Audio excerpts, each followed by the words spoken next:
መቼ ነው የምንሞተው? እስኪ ንገሩኝ። አቤት ሀ የዛሬ 10 ዓመት፣ ለ በ70 ዓመታችን፣ አእምሮ በ80፣ መ በ160፣ ሰ ዛሬ።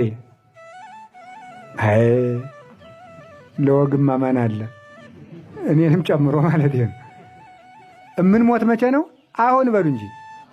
አቤት እና ቢመጣው ምን ይደረግ? እስቲ ስጋው ደግሞ ያልተቀበላችሁ አውጡ አውጡ ቀኝ እጃችሁ። አሁን ቢመጣስ መድኃኒዓለም ጥርግ ቢያደርገን መልሱ ምንድን ነው? እስቲ ሞትን ማሰብ ይገባል። የሞት ነገ የለውም። ተፈራርማችኋል እንዴ? ውል ወስዳችኋል።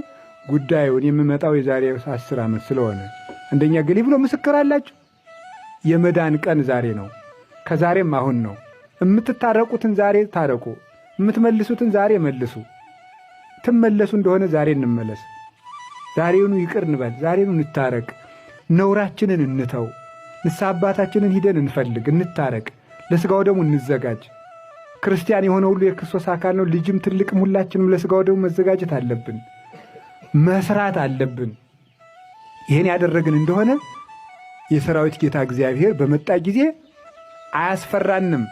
ለሙሽርነት እንጂ ለፍዳ አይመጣብንምና፣ ለሰርግ እንጂ ለልቅሶ አይመጣብንምና፣ ለማልበስ እንጂ ለማራቆት አይመጣም። ስለዚህ ሙሽራችን ኢየሱስ ክርስቶስ ይመጣል። እኛ ልብሳችንን አጥበን ተዘጋጅተን መጠበቅ ይገባናል።